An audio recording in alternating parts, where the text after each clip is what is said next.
Ketika Xiaoyan mengatakan akan menyerang pavilion petir angin, semua orang di sana sangat terkejut mendengar ini. Kepala junior, apa Anda serius akan menyerang mereka sekarang? Ucap Penatua Hu. Ya, mereka sudah keterlaluan. Kita harus memberi mereka pelajaran supaya di masa depan kejadian ini tidak terulang lagi, ucap Xiaoyan.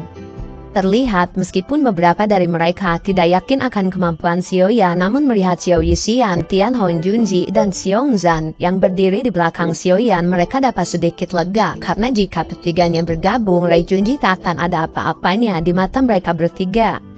Baiklah, mari kita berangkat. Kami akan mendengarkan semua kata-kata kepala junior, ucap semuanya.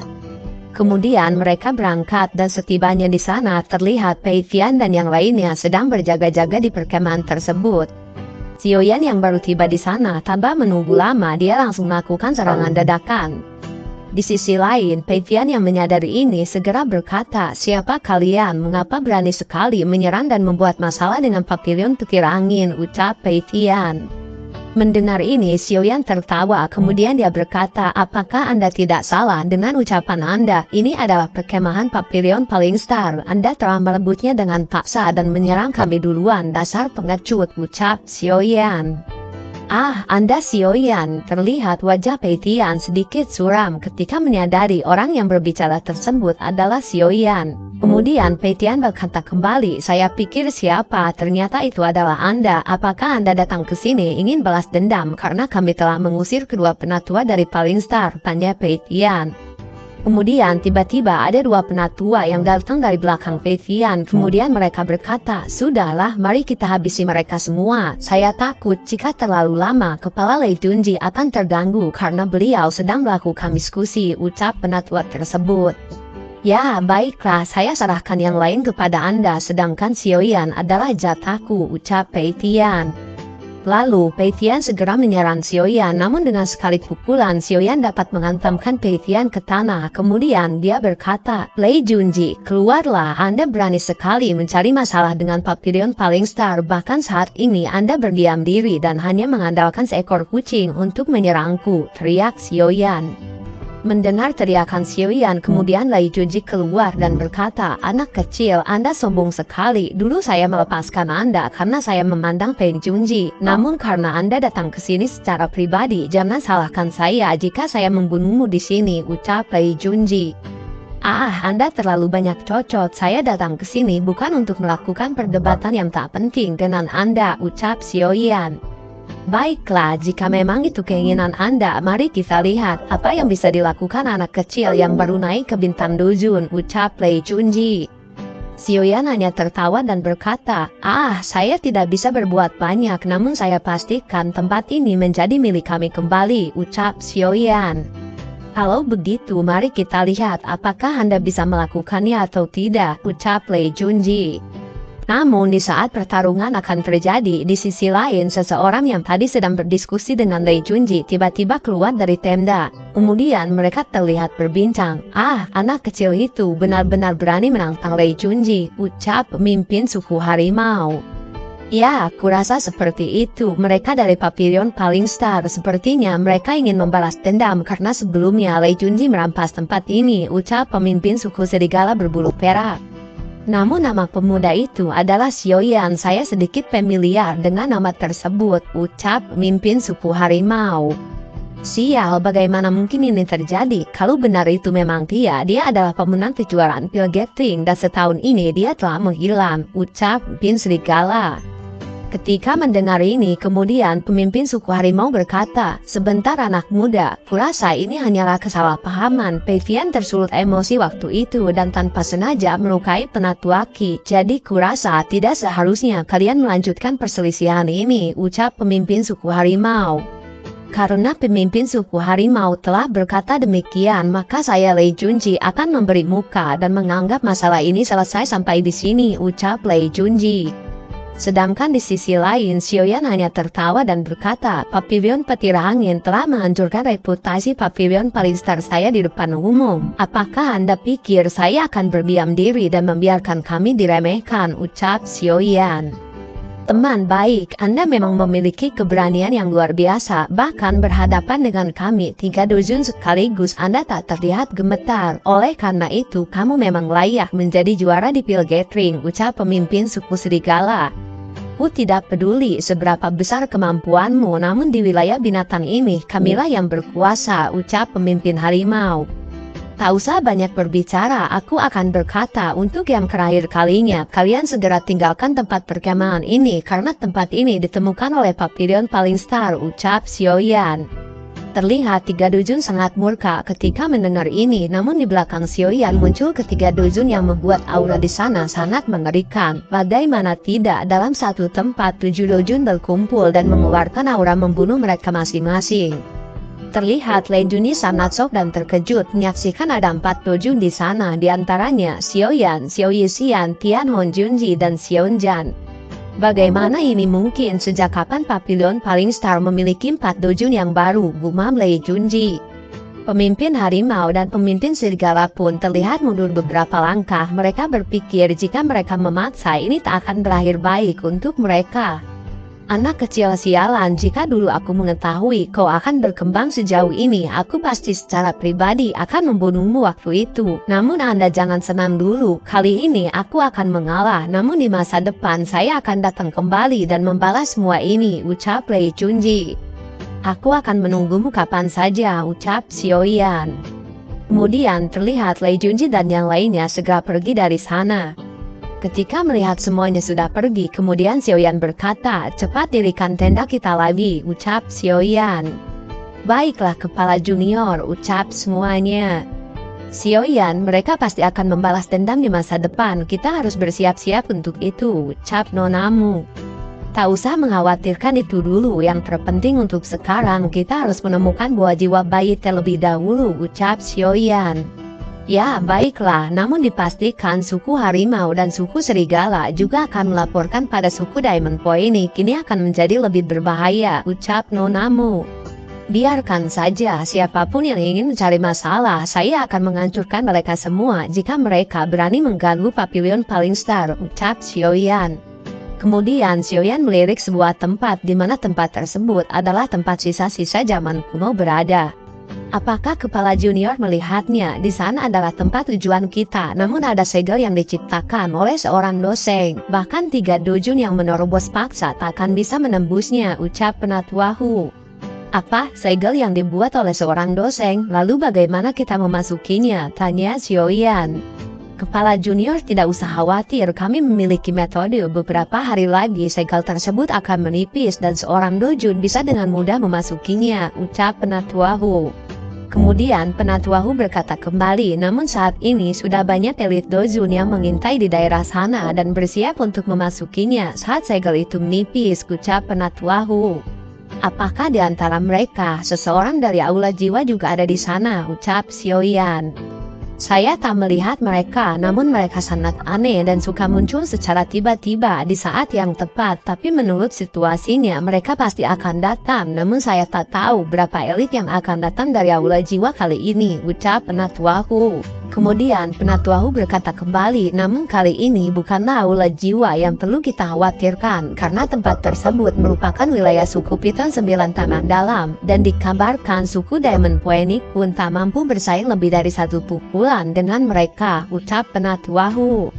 Suku Piton 9 Tanah Dalam, bukankah itu suku dari 3 paksi terkuat di dunia binatang sihir? Jelas mereka bukan paksi biasa, gumam Xiaoyan. Namun mereka saat ini sedang dilanda teror yang misterius, mungkin ini akan menjadi kesempatan untuk kita, ucap Penatuahu. Teror misterius, apa maksud Anda, ucap Nonamu.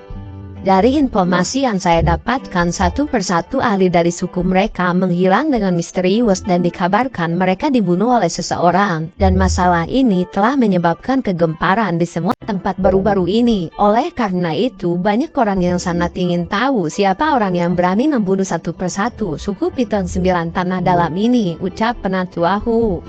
Mungkin saja itu hanya musuh dari masa lalu, ucap Nonamu.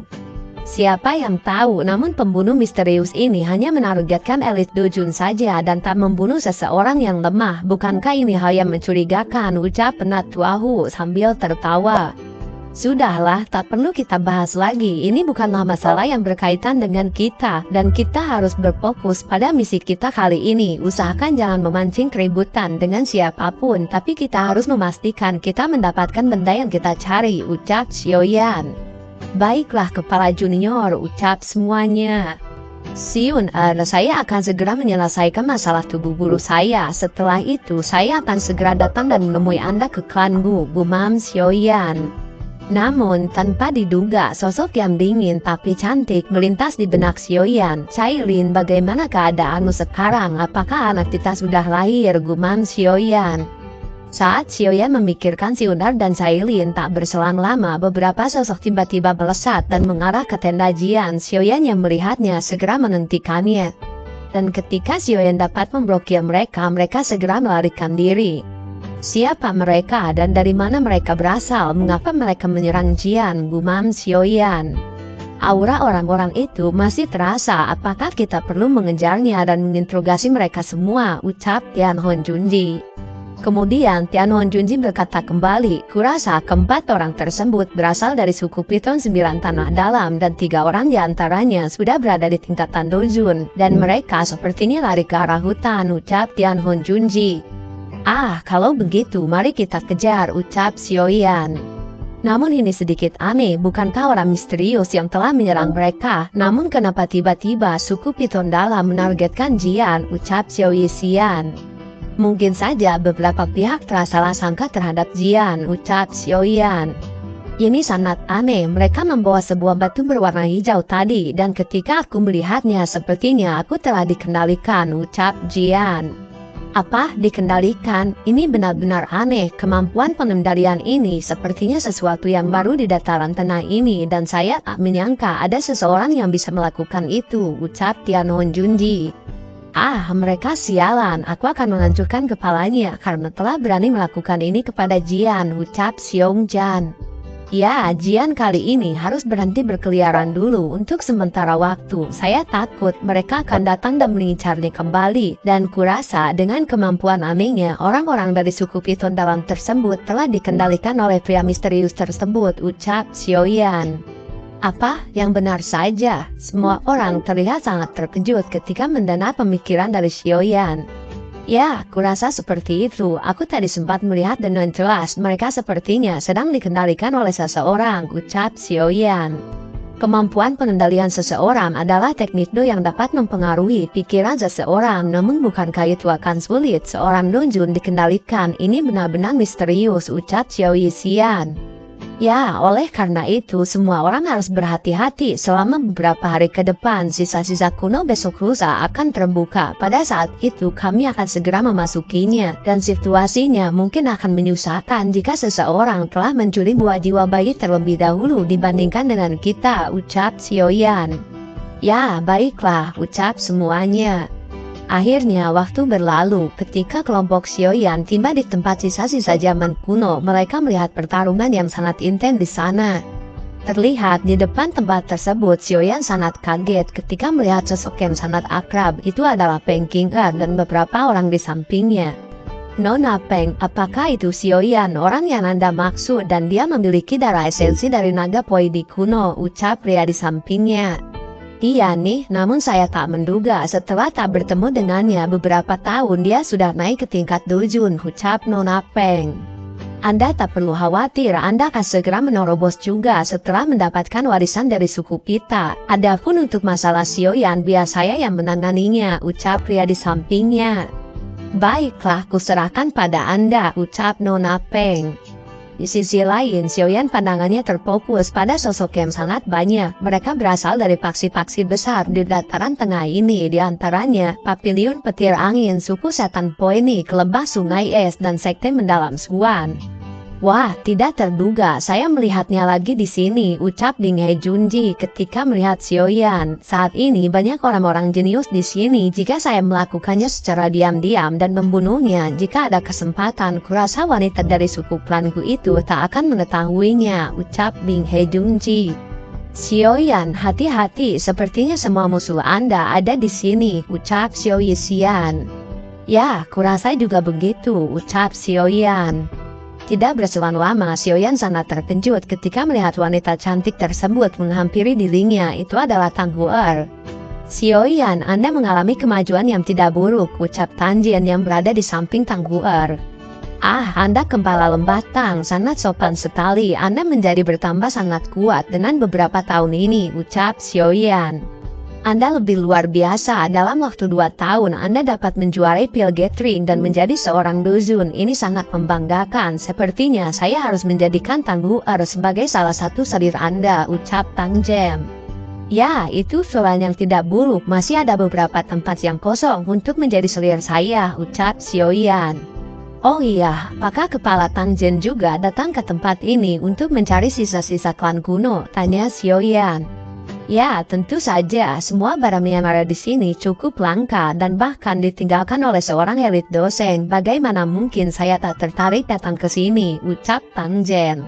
Terlihat Tang Jen melihat tatapan semua paksi yang melihat Xiaoyan dengan kebencian. Kemudian dia berkata, "Xiaoyan, posisi Anda sekarang sepertinya sedang tidak baik. Mereka semua memancarkan aura membunuh kepada Anda," ucap Tang Jen. "Ya, sepertinya akan buruk," ucap Xiaoyan. "Anda bisa datang jika butuh bantuan," ucap Tang Jen. Ketika mendengar ini, Xiaoyan berkata, "Baiklah, saya akan melakukannya jika terdesak," ucap Xiaoyan. Tidak berselang lama, segel di tempat tersebut terbuka. Xiaoyan dan yang lainnya segera memasuki tempat tersebut. Terlihat jalan itu dipenuhi dengan api yang menyala. "Xiaoyan, Anda memiliki api surgawi. Jalan berapi tersebut tak akan menjadi halangan untuk Anda," ucap Tang Jen. "Ya, sepertinya seperti itu. Saya duluan," ucap Xiaoyan. Terlihat Xiaoyan kemudian mengeluarkan 3.000 api terbakar dan Tang Jen yang melihatnya sangat terkejut. "Ah, ini api yang berbeda dengan yang dulu. Anak kecil ini semakin menakutkan saja," ucap Tang Jen. Terlihat kelompok Xiaoyan terus berjalan dan api kecoklatan melindungi mereka semua. "Jalan api ini sangat panjang. Jika kita tak memiliki api surgawi yang melindungi, beberapa orang akan sial dan terbakar," ucap Xiaoyan. "Xiaoyan, mereka bukankah orang dari lembah es? Mereka sudah ada di depan rupanya," ucap Tianhong Junji. "Ah, lihat, mereka mengapa terburu-buru sekali? Apa mereka takut kepada kita?" ucap Xiongjan. "Cepatlah bergegas, aku merasakan sesuatu yang aneh," ucap Xiaoyan. "Ah, mereka menghilang dan jalan ini sepertinya tak ada habisnya," ucap Xiongjan. "Kurasa tempat ini hanyalah jebakan. Sepertinya aku merasakan sesuatu di bawah," ucap Xiaoyan. "Pantas saja, lembah es sangat terburu-buru. Sepertinya mereka takut kita akan mengetahui jalan yang sebenarnya," ucap Xiaoyan. Kemudian Xiaoyan berkata kembali, "Kita harus segera bergegas. Kasihan Jian, dia akan depresi jika kita melakukan perjalanan ini terlalu panjang," ucap Xiaoyan. "Tenang saja, serahkan padaku. Untuk masalah menemukan harta, akulah jagonya," ucap Jian. Tidak berselang lama, kemudian Xiaoyan dikagetkan dengan munculnya sosok boneka setan tingkat bumi yang ada di depan. "Sepertinya jalan sebenarnya ada di balik batu dekat boneka tersebut," ucap Xiaoyan. "Iya nih, namun pintu tersebut tertutup rapat dan ada fluktuasi yang sangat spesial yang terletak pada 10 boneka setan tersebut," ucap Xiaoyan. "Ah, kita tak perlu turun tangan masalah ini, biar kita serahkan kepadanya," ucap Tianhong Junji. Terlihat di depan sudah ada seseorang yang bergerak dan dia berhadapan dengan 10 boneka setan langsung. Namun dia dapat dikalahkan karena boneka tersebut salah satunya telah berevolusi ke tingkat duzun. Di sisi lain, Xiaoyan sepertinya punya cara untuk mengendalikan ke-10 boneka setan tersebut. Dia segera bergerak dan sebuah taktik aneh diperlihatkan oleh Xiaoyan. Tidak berselang lama, ke-10 boneka tersebut dapat ditaklukkan oleh Xiaoyan. Kemudian Xiaoyan memasukkannya ke dalam cincin penyimpanannya. Semua orang sangat terkejut ketika melihatnya. "Ah, bocah kecil ini, dia benar-benar menaklukkan boneka-boneka setan itu." Terlihat semua orang menatap Xiaoyan dengan cara yang aneh. Terlihat Xiaoyan hanya acuh tak acuh dan ketika pintu terbuka, Xiaoyan beserta dengan kelompoknya segera memasuki ruangan tersebut. Kemudian Xiaoyan meminta Jian untuk segera mencarinya. "Bagaimana? Apakah Anda menemukan obat tersebut?" tanya Xiaoyan. "Aku bisa mengendus aroma obat tersebut, namun aromanya sedikit kabur," ucap Jian. "Baiklah, mari cepat bergerak," ucap Xiaoyan. Tidak berselang lama, kemudian Jian berkata, berhenti di sini, tempat ini memiliki aroma yang paling padat, kurasa obat yang kita cari berada di sini, ucap Jian. Ah, begitukah? Baiklah, mari kita telusuri tempat ini dan temukan dulu obat buah jiwa bayi, ucap Xiaoyan. Dan ketika melihat sekeliling, Xiaoyan mulai menyadari situasi di tempat tersebut. Kemudian dia berkata, ah, tempat ini ternyata hutan kuno yang telah membentuk dunianya sendiri setelah berevolusi beberapa tahun, dan di sini juga sepertinya banyak magical beast yang sangat kuat. Oleh karena itu, semua orang di sini harus berhati-hati, ucap Xiaoyan. Ya benar, ada banyak magical beast dari zaman kuno. Kekuatan mereka cukup kuat, akan sedikit merepotkan jika kita bertemu dengan mereka, ucap Tianhong Junji. Apa yang kalian khawatirkan? Tidak ada yang berbeda dengan mereka. Kalian tenang saja, semua akan baik-baik saja jika kalian tetap mengikuti saya, ucap Jian. Ya, baiklah, mari kita ikuti gadis kecil ini supaya aman, ucap Xiaoyan.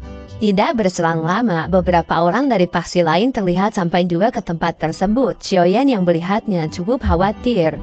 Melihat wajah Xiaoyan sedikit serius, kemudian Xiao Yixian bertanya, ada apa Xiaoyan? Tanya Xiao Yixian.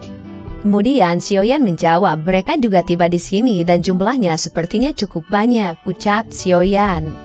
Ah, begitukah? Mereka juga sepertinya telah menemukan jalan ke tempat sini rupanya, ucap Xiao Yixian. Kurasa tidak, mereka sepertinya tak melewati jalan yang sama dengan kita, arahnya berbeda dengan arah kita tadi, ucap Xiaoyan. Kemudian tidak berselang lama, Jian berkata, aku merasakannya, ucap Jian. Apa kau merasakan buah jiwa bayi? Xiaoyan sangat senang ketika mendengarnya. Ya, saya sangat akrab dengan buahnya, tak salah lagi, ini benda yang kita cari, ucap Jian. Kemudian mereka segera mendekat dan mereka menemukan sebuah pohon setan jiwa bayi. Ah, itu benar-benar pohonnya, ucap Xiaoyan. Apa yang kita tunggu? Mari kita segera ambil, ucap Xiongjan. Tunggu dulu, ada beberapa spiritual alami, sepertinya ada beberapa magical beast yang menjaganya. Mana mungkin barang selangka itu tak ada yang menjaganya, ucap Jian. Ketika mereka terdiam, tiba-tiba sosok menyerang kelompok Xiaoyan. Gerakannya sangat kilat dan membuat mereka semua terkejut. Ah, itu semi naga surga. Di dunia luar makhluk itu sudah punah, namun di sini ternyata masih ada, ucap Jian.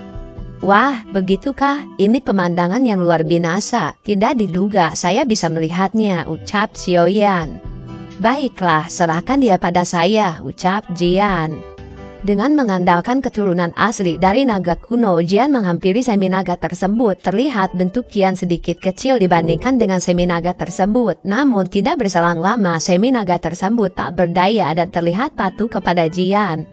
Kemudian Jian berkata, naga ini cukup patuh, bisakah kita memberinya sedikit kompensasi, ucap Jian. Xiaoyan kemudian turun dan mengelus semi-naga tersebut sambil berkata, aku minta maaf, saya awalnya tak berniat untuk merebut sesuatu yang telah kau jaga selama ini. Namun saya memerlukannya untuk kesembuhan guru saya. Sebagai gantinya, saya memiliki pil obat yang memungkinkan Anda berubah ke wujud fisik manusia, ucap Xiaoyan. Ketika mendengar ini, naga semi sangat bahagia. Kemudian dia mengangguk. Dia segera mengantar Xiaoyan ke tempat pohon buah jiwa bayi tersebut. Sesampainya di sana, Xiao Yixian segera berkata, Xiaoyan, cepatlah ambil buah tersebut. Raungan magical beast di daerah sini semakin padat, ucap Xiao Yixian. Xiaoyan mengangguk dan segera memetiknya. Dia kemudian berkata, akhirnya saya mendapatkan buah jiwa bayi ini. Kemudian setelah mendapatkannya, Xiaoyan berkata, baiklah, ayo kita pergi dari sini, ucap Xiaoyan. Ah, tunggu sebentar, ada yang memanggilku. Tiba-tiba Jian berkata. Terlihat Xiaoyan tanpa daya mengikuti Jian. Dia tahu sesuatu yang memanggilnya itu akan menjadi harta yang sangat penting. Bagaimana ini? Sepertinya para magical beast mengarah ke sini dan jumlahnya tidak sedikit, ucap Xiao Yixian. Kita pikirkan nanti saja, ayo kita terus ikuti Jian, pilihnya tak akan salah, ucap Xiaoyan. Jian yang mendengar ini sangat senang. Mereka bergegas terus berjalan memasuki pegunungan yang ada di sana. Dan tidak berselang lama, aura magical beast tiba-tiba menghilang. Kelompok Xiaoyan sedikit keheranan dengan kejadian ini. Menyadari ini, kemudian Tianhong Junji berkata, apa yang sebenarnya terjadi, ucap Tianhong Junji. Jangan khawatir, tempat ini adalah hutan kuno. Tempat ini memiliki penghalang spiritual binatang dan hanya binatang ajaib yang memiliki kekuatan besar yang bisa memasukinya, ucap Jian. Kemudian Jian berkata kembali, namun ada yang aneh, penghalang spiritual ini tak memiliki aroma naga poid kuno, namun tampaknya sedikit memiliki aroma yang jauh lebih murni daripada suku Heaven Diamond Phoenix, ucap Jian. Mereka kemudian memasuki tempat tersebut dan mereka sangat kaget ketika melihat ada buah yang dibentuk oleh kedua suku, yaitu suku naga poid kuno dan Phoenix Sugak kuno. Sepertinya tekanan yang sangat besar yang kita rasakan saat ini berasal dari buah itu, ucap Xiao Yisian. Kemudian Jian menjelaskan ini adalah buah asal naga Phoenix. Buah ini hanya dijelaskan di beberapa buku kuno dan dijelaskan bahwa buah ini memerlukan penyerapan tenaga dari naga Phoenix kuno dan Phoenix surga kuno untuk dapat dilahirkan. Dan di dalam catatan hanya ada 5 buah yang pernah dilahirkan sepanjang sejarah dan ini menjadi yang ke-6, ucap Jian. Tidak heran buah ini terlahir. Sepertinya naga poid kuno dan Phoenix surga kuno mati karena melahirkan buah ini di sini, ucap Xiaoyan. Ya, kurasa mereka keduanya bertarung sangat hebat di sini dan mati bersamaan, ucap Jian. Lalu, apa yang harus kita lakukan, ucap Xiaoyan. Tentu aku harus membawanya. Jika setan Diamond Phoenix menemukan ini terlebih dahulu, ini akan berbahaya untuk naga poid kuno. Karena dengan ini suku setan Diamond Phoenix dapat berevolusi menjadi binatang pamungkas sejati, ucap Jian. Kalau begitu segeralah kau ambil, ucap Xiaoyan. Namun tidak berselang lama sosok Nona Peng dan yang lainnya tiba di sana.